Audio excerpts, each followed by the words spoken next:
ശേഷം നമ്മുടെ കാക്കനാട് നിന്ന് അങ്ങോട്ട് പോകുമ്പോൾ പാലമൊക്കെ കയറി അതിൻ്റെ ഇപ്പുറത്തെ ഒരു സ്റ്റുഡിയോയിലായിരുന്നു ഷൂട്ടിങ്. പക്ഷെ ഭയങ്കര രസമുണ്ടായിരുന്നു. നമ്മൾ ഈ ഒരു യാത്രയുടെ കാര്യം പറയുമ്പോഴും ഒരു രാത്രി ആണ് ഷൂട്ടിങ്. ഒരു രാത്രി ഉണ്ട് തീർച്ചയായിട്ടും. ഒരു 5 മണിക്ക് തുടങ്ങി വൈകിട്ട്. എന്നിട്ട് രാവിലെ ആയപ്പോൾ പാക്കപ്പ് ആയി. ആ ഭയങ്കര ഹിറ്റ് ആയിരുന്നു, ഭയങ്കര വൈറലായിരുന്നു അന്നത്തെ. എനിക്ക് ഓടി നടക്കുകയാണ് ഞാൻ ആ സമയത്ത്. ഇതാണ് പാട്ടാണ്. അല്ല അന്ന് ഈ ചേച്ചി ഇപ്പം അന്ന് സലീമയുടെ ഭയങ്കര തിരക്കിലായിരുന്നു, നമുക്കൊക്കെ അറിയാം. അന്ന് ചേച്ചി എപ്പോഴെങ്കിലും പറഞ്ഞിട്ടുണ്ടോ വീട്ടിൽ കിട്ടണില്ല, മിസ് ചെയ്യുന്നു എപ്പോഴെങ്കിലും പറഞ്ഞിട്ടില്ല? നമുക്കറിയാം, നമ്മുടെ തിരക്കറിയാലോ. എന്നാലും 3-4 വർഷം പ്രണയിച്ച് നടന്നു എന്ന് പറഞ്ഞേ. മരചുറ്റി പ്രേമം, അന്നത്തെ ആ സ്റ്റൈൽ പ്രേമം എന്താ എക്സ്പ്രസീവ് ആയിരുന്നു സലീമേട്ട. ശരിക്കും കാമുകൻ നല്ല എക്സ്പ്രസീവ് ആയിരുന്നു. റിയലി? പൂ കൊടുക്കുക, കത്ത് കൊടുക്കുക. കത്തൊക്കെ കൊടുത്തിട്ടുണ്ടോ ചേച്ചി? കത്തൊക്കെ സൂക്ഷിച്ചു വെച്ചിട്ടുണ്ടോ? അത് ബോംബുകളായിട്ട് വീട്ടിലിരിക്കുന്നു രണ്ടുപേരും. ആണോ? എന്നാ വീട്ടുകാർ അറിയാതെയാണോ പ്രണയിച്ചത്? വീട്ടുകാർ അറിഞ്ഞാലും കാര്യം പറഞ്ഞേക്കോ?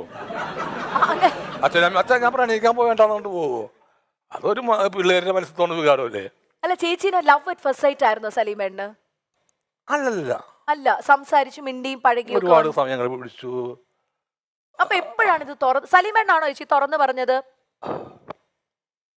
ആണ് ഫസ്റ്റ് ഐ ലവ് യു അങ്ങ് തുറന്ന് മുഖത്തടിച്ചു പറഞ്ഞു? അങ്ങനെയൊക്കെ പറയാൻ പറ്റും. എന്താണ് സിനിമ ഇത്? അല്ല എനിക്ക് സലീമേട്ടന്റെ ആ ഒരു എക്സ്പ്രസീവ്നെസ് ഏത് ലെവൽ വരെ പോകുന്നു ഞാൻ ഇങ്ങനെ ആലോചിക്കാം. എത്രാമത്തെ പ്രണയമായിരുന്നു ചേച്ചിയുമായിട്ട്? അങ്ങനൊന്നുമില്ല.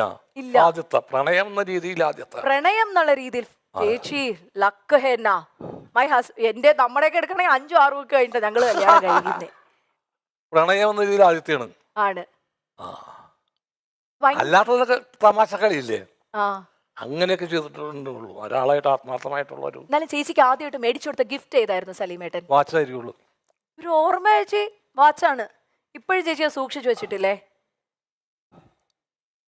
അതെന്താ വാച്ച് സെലക്ട് ചെയ്ത് കൊടുത്തത്? ഞാൻ ദുബായി പോയപ്പോ, പ്രോഗ്രാമിന് ദുബായി പോയപ്പോ അവിടെ വാച്ച് വാങ്ങിച്ചു. അവള് കല്യാണം ഉറപ്പിച്ചിരുന്നൂടെ?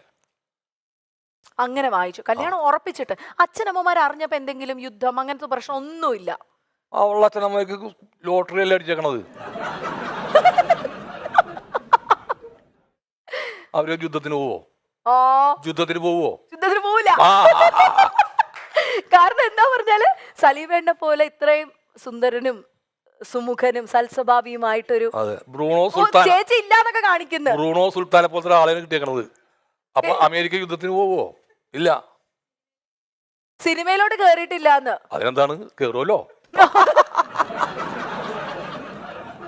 അല്ല ഭയങ്കര പൈങ്കിളി പ്രേമമായിരുന്നു ഇവിടെ. കാരണം നമ്മളിപ്പോ ഇന്നെന്ന് പറഞ്ഞാൽ വാട്സാപ്പില് യു കമ്മിങ് ഡാ, ഐ എം നോട്ട് കമ്മിങ് ഡാ, today let's go for A date night. ഇന്ന് ആ ഒരു ലൈൻ ആണല്ലോ. അന്ന് അങ്ങനെ കാണാനും മിണ്ടാനും ടൈമൊക്കെ നോക്കി. അതെ, ഒരു രസമുണ്ടായിരുന്നു. ഇന്നത്തെ ഇപ്പൊ ഈ വാട്സപ്പ് ഒക്കെ ഉണ്ടായിരുന്നെങ്കിൽ കുറച്ചുകൂടെ എളുപ്പമായിരുന്നു എന്ന് ഇപ്പൊ സലീമേട്ടന് തോന്നുന്നില്ല? എനിക്ക് അങ്ങനെ തോന്നാറില്ല. എനിക്ക് അത് തന്നെ സുഖം. ഒരു കത്തൊക്കെ കൊടുത്ത് കാത്തിരിക്കുക, ബസിന്റെ ടൈമൊക്കെ നോക്കി അടിപൊളി ചായ കുടിച്ചിരിക്കുക. സലീമേട്ടനാണോ വീട്ടിൽ ചെന്ന് പറഞ്ഞത്? ചേച്ചിയുടെ വീട്ടിൽ ചെന്ന്? അപ്പൊ വീട്ടുകാരെയൊക്കെ ഒരു എതിർപ്പ് ഒന്നും വന്നില്ല?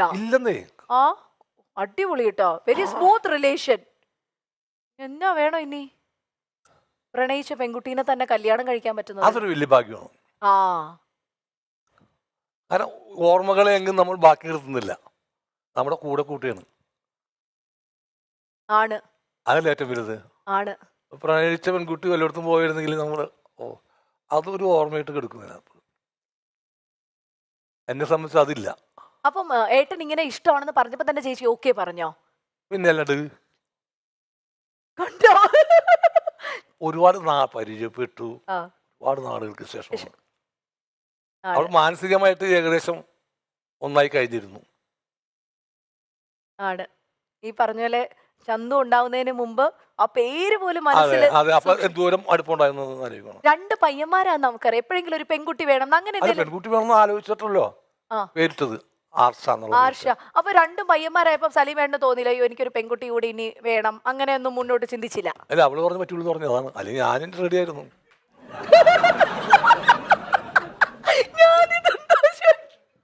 ഞാൻ ഈ പേരെന്ത് ചെയ്യും? ആർഷ എന്നുള്ള പേര് ഞാൻ എന്ത് ചെയ്യണം? ഞാനൊരു കാര്യം ചോദിക്കട്ടെ, ഈ ആർഷയെ തന്നെ ഉറച്ചു നിൽക്കാൻ കാരണം എന്താ? വെറുതെ ഉണ്ണിയാർച്ച. ഉണ്ണി അല്ല, സാധാരണ ഈ പറയാ ആണുങ്ങള് ഏതെങ്കിലുമൊക്കെ കാലത്തുള്ള ഒരു പ്രണയത്തിന്റെ പേരായിരിക്കും ഇങ്ങനെ ക്യാരി. പിന്നെ ആർച്ച എന്നുള്ള പെണ്ണ് എവിടെയാണ് ഇരിക്കണത് പ്രണയിക്കാനായിട്ട്? ആർച്ച. അപ്പൊ ഈ ആർച്ച എന്നുള്ള പേര് പിന്നെ ഇടാൻ പറ്റും. ഇനി എനിക്ക് തോന്നുന്നു ചന്തു ആരെങ്കിലും കല്യാണം കഴിച്ച അവർക്ക് പെൺകുട്ടി ഉണ്ടാവണമെങ്കിൽ ചിലപ്പോ ആർച്ച എന്നുള്ള പേര് അവനല്ലേ തീരുമാനിക്കണ്ട. അത് ശരിയാ. ഞാനാണ് തീരുമാനിക്കണത്. അത് ശരിയാ. അപ്പൊ ഈ ആർച്ചേനെ എന്നാ ചെയ്തു? അപ്പൊ ചേച്ചീനെ കൺവിൻസ് ചെയ്യാനൊന്നും പറ്റിയില്ല സലീമേട്ടന്? കാരണം ഇത്ര ആഗ്രഹം ഉണ്ടെങ്കിൽ, ഞാൻ ആദ്യമായിട്ട് ഒരാൾ അങ്ങനെ പറയുന്നത്, പെൺകുട്ടികളുടെ പേര് വരെ ഭയങ്കര ആഗ്രഹമൊന്നുമില്ല. ആർച്ച എന്നൊരു പേര് കണ്ടുവച്ചിരുന്നു. ഓ, പേരിന് വേണ്ടി. വേറെ പേര് വേസ്റ്റ് ആക്കാണ്ട് നമുക്ക് ഈ ഫുഡ് വേസ്റ്റ് ആക്കരുത് പറഞ്ഞ പോലെ പേര് വേസ്റ്റ് ആക്കരുത്. അത് ചെയ്യായിരുന്നു. ചേച്ചിനോ? ചേച്ചിയുടെ തീരുമാനമല്ലേ? തീരുമാനങ്ങളാണ്. കാരണം ഇപ്പൊ കുട്ടികളെ വേണ്ടാന്ന് വെച്ച് നിൽക്കുന്ന ഒരു ജനറേഷൻ. അതിന്റെ ഇടയിലേട്ടാ 2 പയ്യന്മാരെ കിട്ടിയില്ലേ? അത് തന്നെ ഒരു വലിയ. പിന്നെ പയ്യന്മാരായപ്പോ സലീമേട്ട ഒരു സന്തോഷം തോന്നിയോ? കാരണം പയ്യന്മാരാണ്, നമുക്കിനി വലിയ പ്രശ്നമൊന്നുമില്ല അങ്ങനെ? അതോ അത് പയ്യനും പയ്യത്തിയൊക്കെ കണക്ക് തന്നെ രണ്ടും.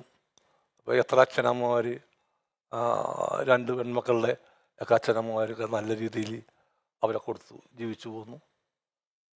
2 ആമക്കളുള്ള അച്ഛന്മാർ റോഡിൽ കിടപ്പുണ്ട്.